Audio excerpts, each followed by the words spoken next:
तो है गाइस, मैं हूं इसके सामा और आज हम सॉल्व करेंगे Geeks for Geeks problem of the day 17 मई 2021 का क्वेश्चन यूनिक बीएसटीज। बीएसटी मतलब बाइनरी सर्च ट्री। तो ये क्वेश्चन जो है आप सबसे पहले आके यहाँ से एक बार खुद ज़रूर पढ़िएगा, ठीक है। क्वेश्चन काफ़ी छोटा सा दिया हुआ है। आइए क्वेश्चन को सबसे पहले हम जानेंगे, उसके बाद हम क्वेश्चन को सॉल्व करेंगे। उससे पहले ये अगर इंटरव्यू पॉइंट ऑफ व्यू की तरफ से देखा जाए तो ये आपका अमेजॉन, सैमसंग, ट्विटर, माइक्रोसॉफ्ट इन सारे बड़े कंपनी में पूछा जाता है। तो एक इंटरव्यू के लिए काफ़ी एक अच्छा क्वेश्चन है। तो आइए क्वेश्चन को सबसे पहले जानते हैं क्वेश्चन में दिया क्या है, उसके बाद हम क्वेश्चन को सॉल्व करेंगे। तो क्वेश्चन में दिया हुआ है given an integer, find how many structurally unique binary search trees are there that stores the value from 1 to that integer. तो अगर आपको बाइनरी सर्च ट्री क्या होता है, अगर आपको ये नहीं पता तो आइए मैं आपको पहले वो बता देता हूँ, ठीक है। बाइनरी सर्च ट्री एक नॉर्मल ट्री ही होता है, बस उसमें एक ऐसा ही कंडीशन होता है कि ये मान लो हमारा रूट नोड है, ठीक है। तो इसके लेफ्ट में जितने भी नोड्स रहेंगे, ठीक है, जितने भी नोड्स रहेंगे ये सारे स्मॉलर रहेंगे इस नोड से, ठीक है। और इसके राइट में जितने भी नोड्स रहेंगे, तो इस तरफ जितने भी नोड्स रहेंगे ये आपका बिगर रहेगा, ठीक है। तो ये देखिए यहाँ पे अगर आपको देखना है तो ये आपका जीएफजी पे जो आर्टिकल है, तो ये आपको देखिए बाइनरी सर्च ट्री है। Left subtree of a node contains only nodes with lesser value to the nodes की, मतलब यहाँ देखिए जैसे 8 है, ठीक है। तो इसके लेफ्ट में 3 है, 1 है, 6 है, 4 है, 7 है, ठीक है। और यहाँ जैसे 8 है तो इसके राइट में 10, 14, 13 है। तो लेफ्ट में देखिए सारे के सारे नोड आपका स्मॉलर है इससे, और राइट में सारे के सारे नोड जो है वो बिगर है इससे, ठीक है। अब सेम चीज़ देखिए यहाँ भी एप्लीकेबल होता है। ये मान लो 3 से हम चालू कर रहे हैं, तो 3 से चालू कर रहे हैं तो इसका लेफ्ट में सारे के सारे स्मॉलर है, मतलब 1 है, ये स्मॉलर हो गया, और जो राइट में है वो सारे के सारे बिगर है, ठीक है। यहाँ पे भी देखिए 10 का राइट में जो है वो बिगर है, लेफ्ट में कुछ था नहीं तो बिगर है, और 14 का फिर लेफ्ट में 13 है, ये क्या हो गया, ये इससे 14 से स्मॉलर है, इससे लेफ्ट में आ गया, ठीक है। तो बाइनरी सर्च ट्री एक ऐसा ट्री होता है जिसका लेफ्ट तरफ सारे के सारे स्मॉलर होंगे और राइट तरफ सारे के सारे बिगर होंगे, ठीक है। तो ये चीज़ हो गया। एक चीज़ और है, ये मान लो हमारा पूरा का पूरा एक बाइनरी सर्च ट्री है, ठीक है। ये इसका रूट नोड है। फिर इसके जो लेफ्ट में आया ये तो मैंने बताया कि ये क्या है, ये होगा स्मॉलर वाला, ठीक है। और ये राइट वाला आया, ये होगा सारा का सारा बिगर वाला, ठीक है। तो अब देखो, अब यहाँ पे जो नोड होगा, ठीक है, अगर हम इसको रूट नोड मान लें और इसके नीचे जो ये बाकी नोड्स हो गए, ठीक है, तो ये जो सब ट्री बन रहा है, ठीक है, ये जो हमारे यहाँ से जो सब ट्री बन रहा है, यहाँ से जो सब ट्री बन रहा है ये भी एक BST ही होगा, ठीक है, ये भी एक BST ही होगा। सेम यहाँ पे भी, यहाँ कोई नोड होगा, फिर इधर, तो अगर कोई हम यहाँ का सब ट्री को भी मान ले, ठीक है, यहाँ का भी कोई सब ट्री को मान ले तो ये भी एक BST ही होगा, ठीक है। तो ये चीज़ ध्यान में रखना आप, ठीक है। तो ये एक बाइनरी सर्च ट्री ये ऐसा कहलाता है। मैं आपको एक खाली बेसिक आइडिया दे रहा हूँ। तो अब आइए क्वेश्चन की तरफ वापस बढ़ते हैं। तो क्वेश्चन में हमें क्या बताना है कि हमें एक इंटीजर दिया हुआ है n, हमें ये बताना है कि कितने यूनिक बाइनरी सर्च ट्री होंगे, BST होंगे, जो 1 से लेके n तक सारा वैल्यू स्टोर करेगा एक नोड का तरह। मतलब जैसे कि यहाँ देखो 2 है, तो 2 में यहाँ पे आउटपुट आया 2 कैसे, एक BST ये हो गया 1, इधर 1 मतलब पहला 1 है, उसके बाद इधर 2 है, मतलब ये देखो 1 है तो ये 2 इससे ग्रेटर है इसलिए राइट में आ गया। फिर दूसरा हो गया कि जब हम 2 को उसका रूट नोड माने, ठीक है, तो उसको 1 को लेफ्ट में लिखना होगा, तो ये 2 तरीका हो गया, ठीक है। सिमिलरली यहाँ देखो जब 3 है तो हम 1 को मान सकते हैं इसका रूट नोड, 3 को मान सकते हैं, फिर 2 को मान सकते हैं, 1 को मान सकते हैं, ठीक है। तो 1 लिए तो फिर इधर 3 ले सकते हैं, फिर इधर 2 हो गया, ठीक है। 3 लिए तो इधर 2 हो गया, फिर इधर 1 हो गया। 3 लेके तो एक और ऑप्शन है कि हम यहाँ पे पहले 1 लिख दे फिर यहाँ 2 लिखे, ठीक है। तो ऐसे बहुत सारे तरीके हो सकते हैं। तो हमें यही बताना है कि जो गिवन n है उसके लिए कितना unique binary search tree possible है, ठीक है। क्वेश्चन था हो गया ये। तो भैया आप क्वेश्चन को सॉल्व कैसे करें, ठीक है। तो देखो क्वेश्चन में सबसे पहला जो एक चीज़ दिया हुआ है कि हमें सारा का सारा 1 से लेके n तक सारा का सारा इंटीजर को कंटेन करना है, ठीक है। तो ये मान लो एक एरे का तरह है, इसमें 1 से लेके 1 2 3 4 5 dot dot dot dot n तक, ठीक है। तो इसमें जितने भी एलिमेंट्स हैं, ठीक है, इसमें जितने भी एलिमेंट्स हैं वो 1 से n तक सारे के सारे एलिमेंट हैं और सब यूनिक है, ठीक है, कहीं रिपीट नहीं हो रहा है, ठीक है, ये चीज़ देखना, सब यूनिक है।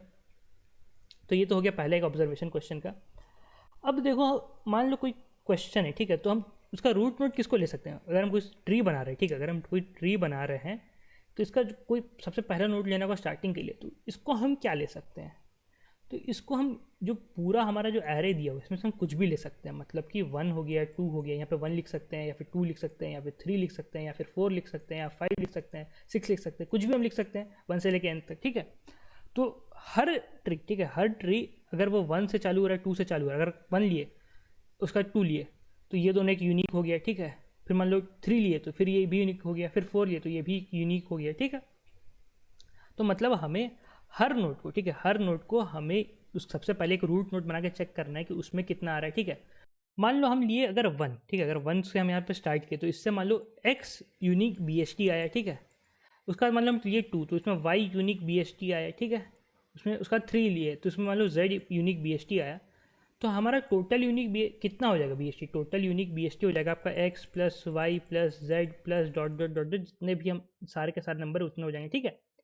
तो हमें पहले x निकालना पड़ेगा, इसको ये पूरा जो सम को ऐड करने के लिए हमें पहले x निकालना होगा, फिर y निकालना होगा, फिर z निकालना होगा, उसके बाद आगे जितने भी सबको निकालना पड़ेगा, ठीक है। तो भैया अब ये x को कैसे निकालें, मतलब कि जब मान लो 1 है तो आइए एक एग्जांपल दिखाता हूँ आपको। चलो 3 मान लेते हैं, ठीक है। n है हमारा, मान लो n है हमारा 5, ठीक है। तो ये ऐसा बन गया। तो इसमें कितना है, ये हो गया 1 2 3 4 5, ठीक है। तो चलो मान ले रहे हैं कि हम 3 ले ले रहे हैं, ठीक है। जो रूट नोड है उसको हम 3 ले ले रहे हैं। तो 3 के लेफ्ट में क्या क्या आएगा, सारे स्मॉलर आएंगे। तो इधर जितने भी एलिमेंट, ठीक है, ये देखो ये एरे सॉर्टेड है, तो इसके इधर जितने भी एलिमेंट्स रहेंगे सब उसमें स्मॉलर रहेगा। तो ये क्या हो गया, ये हो जाएगा इधर 1 और 2, और इधर क्या हो गया, इधर हो जाएगा 4 और 5, ठीक है। तो ऐसे ही ना बनेगा। तो अब देखो हमारा ध्यान से देखना, ठीक है। एक चीज़, हमारा जो क्वेश्चन क्या था, हमारा क्वेश्चन था जब n इज इक्वल टू 5 है तब हमारा कितना यूनिक BST बना था। अब हमारा एक नया क्वेश्चन बन गया है, क्या, ये जो n इज इक्वल टू 5 को निकालने के लिए हम ऐसे भी तो निकाल सकते हैं कि इससे कितना यूनिक BST बन रहा है, इससे कितना यूनिक BST बन रहा है, और फिर इन दोनों का कॉम्बिनेशन कर दें। तो मतलब क्या होगा कि ये हमारा नया क्वेश्चन क्या हो गया, यहाँ पे देखो अब n डैश का n का वैल्यू कितना हो गया, n dash is equal to 2 मान ले रहे, ठीक है। अब हमारा नया n का वैल्यू 2 हो गया है। क्यों 2 हुआ, क्योंकि देखो ये इधर आ गया। मैंने यहाँ पे बताया था कि ये अपने में भी एक BST कहलाता है, ठीक है। तो हम अब हमें क्या करना है, ये जो सब ट्री बनेगा, ठीक है, ये जो सब ट्री बनेगा अब हमें 1 और 2 से सब ट्री बनाना है, ठीक है। 1 और 2 से सब ट्री बनाना है। तो अब हमारे यहाँ पे एक सब प्रॉब्लम आ चुका है कि जब n इज इक्वल टू 2 रहा, ठीक है, जब n इज इक्वल टू 2 रहा तब हमारा कितना यूनिक BST होंगे। और यह सेम चीज़ इधर भी, यहाँ भी 2 एलिमेंट है तो यही चीज़ है, n इज इक्वल टू 2 रहा तो हम कितना BST बना सकते हैं। तो यहाँ पे देखो हमें पता है कि n इज इक्वल टू 2 है तो हम 2 BST बना सकते हैं। तो ये चलो हो गया 2 तरीके, ये हो गया 2 तरीका, ठीक है। तो अब ये पूरा का पूरा ट्री बनाने में हमें कितना यूनिक वे हो सकता है, ये हो जाएगा आपका 2 इंटू 2, ठीक है। 3 तो यहाँ पे कांस्टेंट रहेगा, 3 तो यहाँ कांस्टेंट रहेगा क्योंकि हमने सेलेक्ट किया है। ये 2 तरीका है, ये 2 तरीका है। मान ली पहला तरीका को हम मान ले रहे हैं A, दूसरा तरीका ये B, ठीक है। इसका पहला तरीका को मान ले रहे हैं C और इसका दूसरा तरीका को मान ले रहे हैं D, ठीक है। तो C तो ये जो 3 है ये ऐसे कैसे ही कांस्टेंट रहेगा, ठीक है। अब मान लो हम इधर लेफ्ट तरफ, अगर हम लेफ्ट तरफ हम ए वाला वे ले, ठीक है, तो हम इधर राइट तरफ C ले सकते हैं, तो ये एक तरीका हो गया। अगर हम A ले उसका साथ हम D भी ले सकते हैं, तो ये सेकंड तरीका हो गया। अब मान लो हम यहाँ पे B लिए, ठीक है, तो B और C का एक कॉम्बिनेशन बन सकता है, तो ये थर्ड तरीका हो गया। अब यहाँ पे B और D का एक कॉम्बिनेशन बन सकता है, तो एक फोर्थ तरीका हो गया। तो ये आपका कितना हो गया, ये आपका हो जाएगा 2 इंटू 2 वेज, ठीक है। 2 इंटू 2 वेज, ये आपका और कुछ नहीं, वो 11-12 में पढ़े होंगे ना PNC, उसी में पढ़ाया जाता है कितना वेज में बना सकते हैं। तो यही चीज़ हो गया सिलेक्शन का, तो 2 इंटू 2 वेज हो गया, ठीक है। तो एक ऐसा, तो ये वाला जो ट्री है जिसमें 3 इसका रूट नोड है, तो इसमें टोटल वेज हो गया 2 इंटू 2, ठीक है। तो ये चीज़ हो गया। तो यहाँ पे आप देखिए हमने क्या किया है कि हमने एक मेन प्रॉब्लम को, ठीक है, हमें एक मेन प्रॉब्लम को सॉल्व करने के लिए उससे पहले हम 2 सब प्रॉब्लम को सॉल्व की, ठीक है। ये सब प्रॉब्लम और ये सब प्रॉब्लम, और ये दोनों सब प्रॉब्लम को सॉल्व करने के बाद हम मेन प्रॉब्लम को अपना डिराइव किए, ठीक है, इसको सॉल्व किए। तो ये चीज़ ध्यान में रखिएगा कि हम मेन प्रॉब्लम को सॉल्व करने के लिए, ठीक है, मेन प्रॉब्लम को सॉल्व करने के लिए उसका पहले सब प्रॉब्लम को हमने सॉल्व किया। तो ये चीज़ हमने अभी नोटिस किया है, ठीक है। अब आगे देखो, अब देखो मैंने बताया था कि जैसे n इज इक्वल टू 5, ठीक है, n इज इक्वल टू 5 तो 1 2 3 4 5, इसमें से हम कोई भी रूट नोड ले सकते हैं। तो हमने 3 का तो कर लिया, ठीक है। तो 3 का भी अब देखो ये जो 4 और 5 था, ये ठीक है, ये जो 4 और 5 था ये भी एक सब प्रॉब्लम है, इसको हम और सब प्रॉब्लम में ब्रेक कर सकते हैं। वो कैसे होगा आइए अभी मैं और दिखाता हूँ, ठीक है। अब मान लो जब 1 लेते हैं, ठीक है, जब रूट नोड 1 है तो उसका लेफ्ट में क्या क्या आता है, उसका लेफ्ट में आता है आपका ये कुछ नहीं आता क्योंकि इससे छोटा कोई एलिमेंट है नहीं, ठीक है। उसका राइट में क्या आएगा, राइट में आएगा आपका 2 3 4 5, तो ये हो गया 2 3 4 5, ठीक है। तो हमारा मेन प्रॉब्लम क्या है, हमारा मेन प्रॉब्लम है कि ये पूरा का पूरा, ठीक है, ये पूरा का पूरा कितना यूनिक इससे BST बनेगा, ये हमारा मेन प्रॉब्लम है। अब इसको हम सब प्रॉब्लम में कैसे ब्रेक किए, उसको सब प्रॉब्लम ब्रेक किए कि इधर कितना यूनिक BST बना और इधर कितना यूनिक BST बना और फिर इसका दोनों का कॉम्बिनेशन, ठीक है। तब इसका कितना यूनिक BST बनेगा, तो यहाँ देखो ये कितना हो गया, n इज इक्वल टू 4 हो गया, ठीक है, n इज इक्वल टू 4 हो गया। इसको फिर हम ब्रेक कर सकते हैं छोटा पे, कैसे ब्रेक कर सकते हैं, पहले हम इससे फिर BST बनाएंगे, तो कैसे कैसे बना सकते हैं, पहले हम 2 को इसका एक रूट नोड ले सकते हैं, 3 का रूट नोड ले सकते हैं, 4 को रूट नोड ले सकते हैं, 5 को रूट नोड ले सकते हैं, ठीक है, 2 3 4 5, क्योंकि यही सारे हैं। अगर 2 लिया तो इधर कुछ नहीं आएगा, इधर आपका आएगा 3 4 5, तो ये हो गया 3 4 5, ठीक है। अगर 3 लिया तो क्या होगा, इधर आ जाएगा 2 और इधर आ जाएगा 4 और 5, ठीक है। अगर यहाँ पे मान लो 4 लिया तो इधर आ जाएगा 2 और 3, ठीक है, लेफ्ट तरफ, और इसका राइट तरफ क्या आ जाएगा, इसका राइट तरफ आ जाएगा 5। अगर 5 लिया तो इसका लेफ्ट तरफ क्या आ जाएगा 2 3 4, और इसका राइट तरफ क्या आ जाएगा, कुछ नहीं है, इससे बड़ा कोई एलिमेंट है नहीं, ठीक है। तो यहाँ पे देखो, यहाँ पे इसका लेंथ कितना है, इसका n इज इक्वल टू है आपका, यहाँ पे 3 है, यहाँ पे n इज इक्वल टू 1 है, यहाँ n इक्वल टू 2 है, यहाँ फिर 2 है, फिर यहाँ 1 है, फिर यहाँ 3 है, फिर यहाँ 0 है, यहाँ भी 0 है, ठीक है। ये सारे n के वैल्यू है। तो देखो हमने जब n इज इक्वल टू 3 है, ठीक है, जब n इज इक्वल टू 3 हमें यहाँ भी सॉल्व करना है, हमें यहाँ भी सॉल्व करना है, ठीक है। तो देखो 3 यहाँ भी सॉल्व करना पड़ा, यहाँ भी सॉल्व करना पड़ा। अब देखो 2 जो है, यहाँ भी 2 को हम सॉल्व करेंगे, यहाँ भी 2 को सॉल्व करेंगे, n इक्वल टू 2, ठीक है। फिर इसको भी जब ब्रेक करेंगे तो इससे भी एक अंदर से 2 निकलेगा, फिर इसको भी जब ब्रेक करेंगे इससे भी एक अंदर से 2 निकलेगा, तो फिर 2 हमें यहाँ भी सॉल्व करना पड़ा, यहाँ भी सॉल्व करना पड़ा। ये क्या है, ये एक सब प्रॉब्लम है जब आपका n का वैल्यू इज इक्वल टू 2 है, ठीक है। ये एक सब प्रॉब्लम है जब आपका n का वैल्यू इक्वल टू 2 है। तो हमें एक ही क्वेश्चन, ठीक है, हमें एक ही क्वेश्चन कि n का वैल्यू जब मान लो है 2, ये हमें कितना बार हम सॉल्व करें। तो इससे अच्छा तरीका है, इसको हम मेमोराइज कर सकते हैं, मतलब एक बार सिर्फ हम सॉल्व करेंगे इसको, ठीक है, हम सिर्फ एक बार सॉल्व करेंगे और इसका वैल्यू को हम स्टोर कर लेंगे। कैसे स्टोर करेंगे, एक हम एरे बना लेंगे, ठीक है, ये 0 1 2 3 4 ये सारे इंडेक्स हो गए, तो जैसे स्टोर कर लेंगे। जब n का वैल्यू 1 रहा तो क्या आंसर है, वो यहाँ पे हम स्टोर कर लिए। जब n का वैल्यू 2 रहा, क्या आंसर है, यहाँ स्टोर कर लिए। जब 3 है तो क्या है, तो यहाँ स्टोर कर लिए। 4 है तो क्या है, यहाँ स्टोर कर लिए। 5 है तो यहाँ स्टोर कर लिए, ठीक है। तो ये चीज़ देखिए क्या हो रहा है, ये मेमोराइज हो रहा है, ठीक है। तो आपको एक चीज़ आप नोटिस कीजिए, क्या बना, ये बना कि हम सबसे पहले जो मेन प्रॉब्लम जो, ठीक है, हम जो मेन प्रॉब्लम है उसको हम सब प्रॉब्लम ब्रेक कर रहे हैं, और ये सब प्रॉब्लम रिपीट कर रहा है, इसको हमें बार बार सॉल्व करना पड़ रहा है, ठीक है। तो हमें ये पूरा कंफर्म हो चुका है कि ये एक डीपी का क्वेश्चन है, ठीक है, ये एक डीपी का क्वेश्चन है, तो इसको हम डीपी लगा के हम सॉल्व करेंगे, ठीक है। अब भैया डीपी कैसे लगाएंगे, तो डीपी लगाएंगे। अब ये कैसे डीपी लगाए, कैसे सब प्रॉब्लम ब्रेक हो रहा है, मैं आपको एक बार फिर से बता दे रहा हूँ, ठीक है। ये मान लो n का वैल्यू है कुछ, मान लो 5, ठीक है। तो ये राइट सब ट्री, ये आपका लेफ्ट सब ट्री, ठीक है। तो राइट में मान लो पहले तो n का वैल्यू 5 है, तो हमारे पास 4 बाकी नोट बचेंगे, ठीक है। तो 4 आपका राइट में और लेफ्ट में दोनों तरफ डिस्ट्रीब्यूट होगा। तो राइट में जब होगा तो मान लो राइट में पहले 0 मान ले रहे हैं, इसमें हम 4 मान ले रहे हैं, ठीक है। फिर इधर 1 होगा तो इधर 3 हो जाएगा, इधर 2 होगा तो इधर भी 2 हो जाएगा, इधर आपका 3 होगा तो इधर आपका क्या हो जाएगा, 1 हो जाएगा, इधर जब 4 होगा तो इधर 0 हो जाएगा। तो इस टाइप से आपका ये ब्रेक हो जाएगा, ठीक है। और ये 0 1 2 3 0 1 2 3 4 ये क्या है, ये आपका n का वैल्यू है। तो इसको हम इस टाइप से सॉल्व कर सकते हैं कि n का वैल्यू जब 0 है तब कितना बनेगा, n का वैल्यू जब 4 है तब कितना बनेगा, ठीक है। और इन दोनों को मिलाकर कितना बनेगा, ये और कुछ नहीं, इन दोनों का मल्टीप्लिकेशन होगा, ठीक है, कितना कॉम्बिनेशन बना। फिर इस पे आएंगे, जब 1 और 3 में ब्रेक हुआ तो n का वैल्यू जब 1 था तो कितना बना, n का वैल्यू जब 3 था कितना बना, ठीक है। और फिर कि टोटल कितना हो जाएगा, इन दोनों का कॉम्बिनेशन, ठीक है, तो मल्टीप्लाई हो गया, ठीक है। फिर इसको ऐड करो, इसको ऐड करो, फिर वैसे ही सबको मल्टीप्लाई करते जाओ, ठीक है, सबको ऐड करते जाओ, इसको मल्टीप्लाई करेंगे फिर ऐड कर देंगे, इसको मल्टीप्लाई करेंगे इसको ऐड कर देंगे, ठीक है। जब n इज इक्वल टू 0 है, ठीक है, यहाँ पे देखो ये यहाँ पे जब n इज इक्वल टू 0 है, ठीक है, तब कितना बनेगा, तब आपका आंसर आएगा 1। ये आपका बेस केस होगा, ठीक है, ये आपका बेस केस होगा। क्यों हुआ, एक ऐसा ट्री जिसमें कोई नोड्स ही नहीं है, सिंपल सा बात, ठीक है, जब n इज इक्वल टू 0, तो ये केस हो गया, ठीक है। तो ये तो हो गया कि कैसे हमने क्वेश्चन को सब प्रॉब्लम में ब्रेक किया, हम इसमें डीपी लगाएंगे, इसको मेमोराइज करेंगे। तो अगर आप ऐसे और भी क्वेश्चन को सॉल्व करना सीखना चाहते हैं तो आप ये GFG का कोर्स चेकआउट कर सकते हैं, डेटा स्ट्रक्चर एल्गोरिथम कोर्स 2499 का है। इसके समय GFG कूपन यूज़ कीजिएगा, आपको फ्लैट 10% ऑफ हो जाएगा। इसमें आप देखिए इंटर्नशिप का भी मौका मिलता है आपको, और यहाँ पे सब कुछ आपको सिखा दी जाएगा, चाहे वो मैथमेटिक्स हो, बिट मैजिक हो, रिकर्शन हो, डायनेमिक प्रोग्रामिंग हो, बैक ट्रैकिंग हो, ग्राफ हो, हीप हो, ठीक है, सब कुछ आपको सिखा दिया जाएगा। आप चेकआउट कर सकते हैं। इसके समय GFG यूज़ कीजिएगा, फ्लैट 10% आपका ऑफ हो जाएगा। और भी बहुत सारे कोर्सेस है, चाहे वो लाइव कोर्सेस हो या ऑनलाइन कोर्सेस, आप चेकआउट कर सकते हैं, ठीक है। इंटरव्यू के लिए ये कोर्स काफ़ी एक अच्छा कोर्स आप देख सकते हैं, चाहे आप टेस्ट सीरीज लेना चाहते हो। तो इसके समय GFG यूज़ कीजिएगा, फ्लैट 10% ऑफ हो जाएगा, सारे कोर्सेज पे एप्लीकेबल है। तो आइए अब देखते हैं क्वेश्चन का कोड की क्वेश्चन को सॉल्व कैसे हुआ। ठीक है, देखो इतना छोटा सा प्यारा सा कोड है, कुछ नहीं करना है।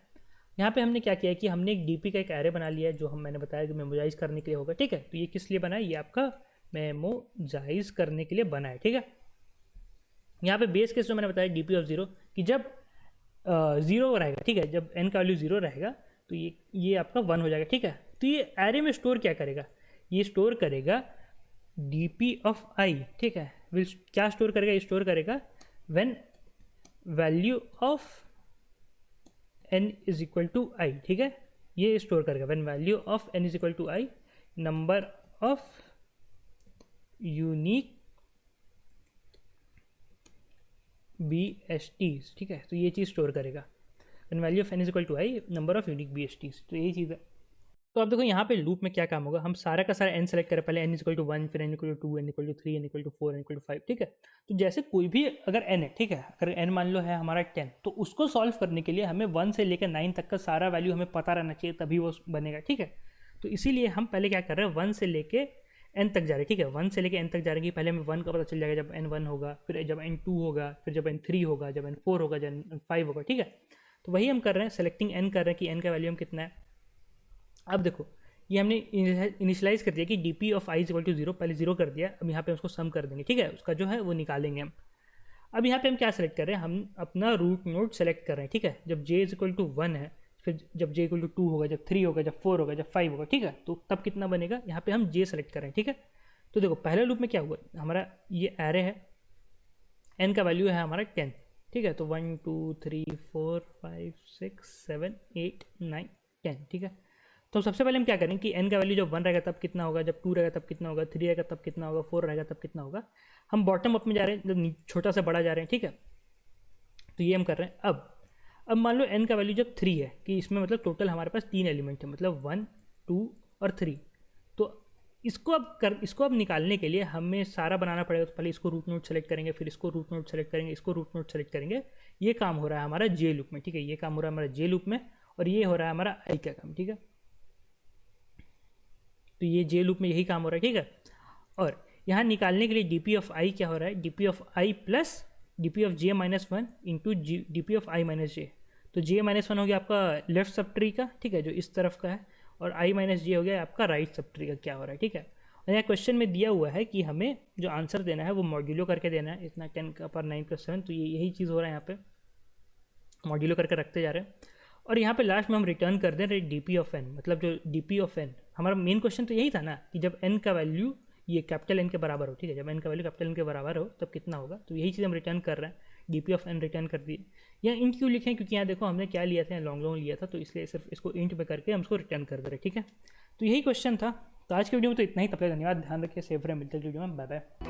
Enroll now for the best in industry data structures and algorithms course, DSA self-paced with highly organized content and access to premium video lectures recorded by Mr. Sandeep Jain himself, covering all the important DSA topics, along with more than 200 plus algorithmic problems of varying difficulty, which will keep your brain always drilling deeper into concepts.